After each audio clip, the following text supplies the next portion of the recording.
ప్రభుత్వం ఏర్పాటై ప్రజారంజకమైన పరిపాలన ప్రారంభమై నెలన్నర గడవక ముందే వైసీపీ అధ్యక్షుడు జగన్మోహన్ రెడ్డి నానా యాగి చేస్తుండడం చూస్తుంటే జగన్కు పిచ్చి ముదిరి పాకాన పడినది అని అనిపిస్తా ఉంది.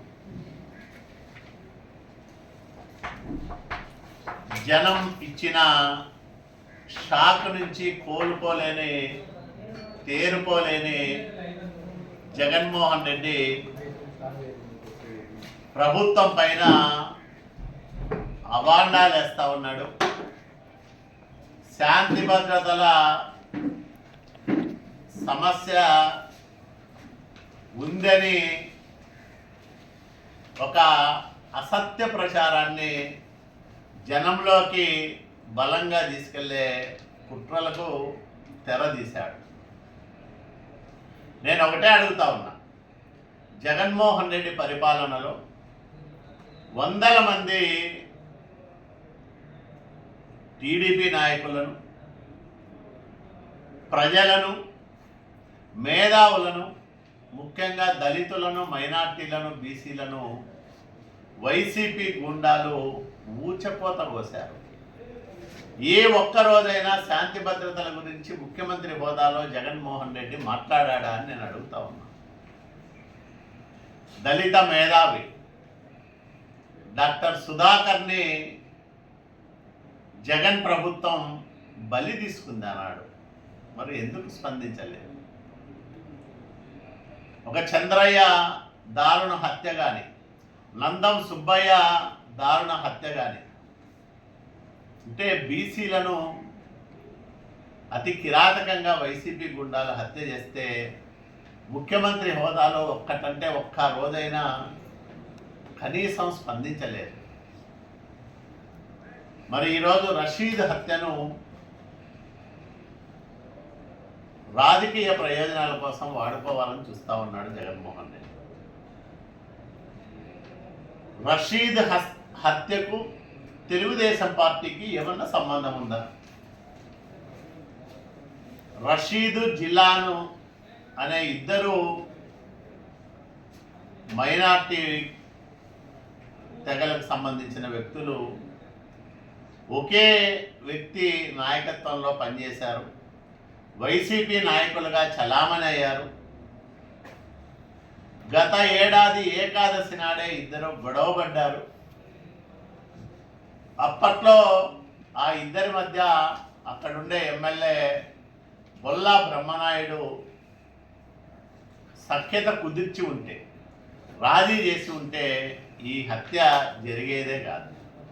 మరి వాళ్ళిద్దరి మధ్య ఉండే వ్యక్తిగతమైన విభేదాలు కానీ, వ్యక్తిగతమైన ద్వేషాలు కానీ తెలుగుదేశం పార్టీకి ఏం సంబంధం అని నేను అడుగుతాను.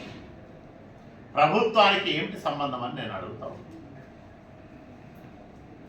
వ్యక్తిగతమైన కారణాలతో జరిగిన హత్యలకు రాజకీయ రంగు పులమడం అనేది రాజకీయ దిగజారుడుతనానికి పరాకాష్ఠగా మనం చూడాలి.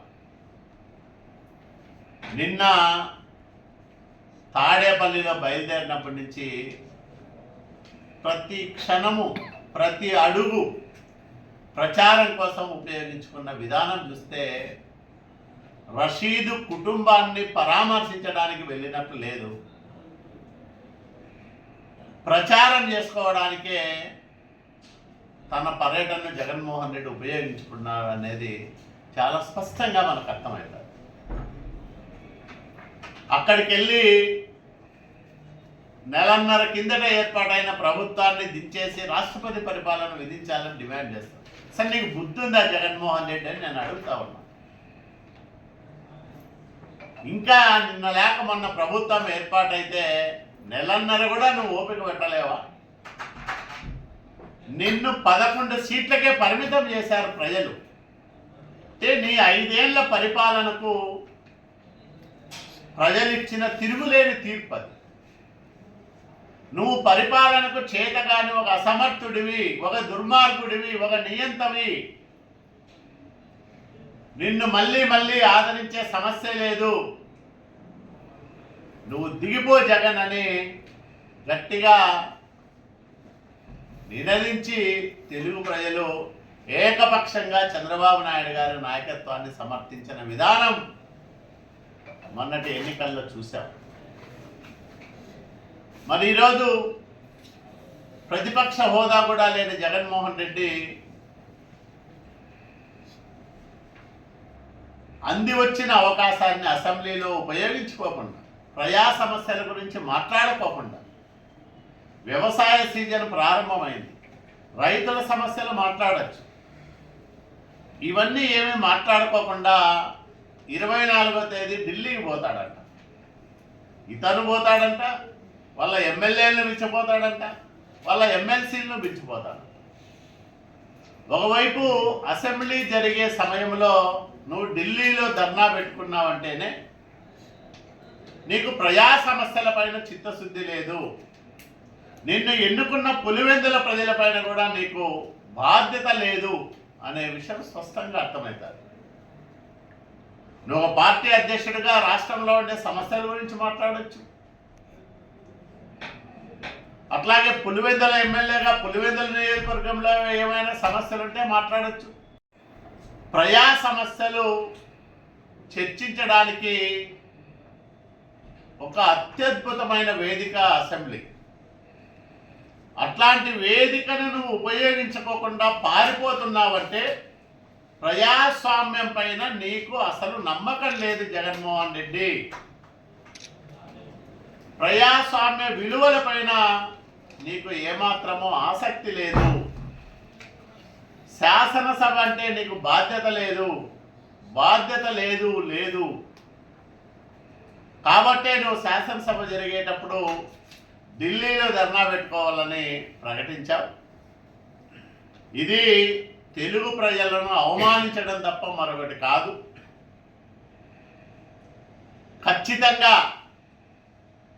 వచ్చే ఎన్నికల్లో మళ్ళా నిన్ను పులివెందుల్లో కూడా ఓడిస్తారు జగన్మోహన్ రెడ్డి. నీ తీరు మారకపోతే, ప్రజల గురించి బాధ్యతగా వ్యవహరించకపోతే, ఒక పార్టీ అధ్యక్షుడిగా నీ బాధ్యతలు నువ్వు నెరవేర్చకపోతే నీ స్థానం కూడా వచ్చే ఎన్నికల్లో గల్లంతైతారు జగన్మోహన్ రెడ్డిని నేను హెచ్చరిస్తా ఉన్నా. ఇంత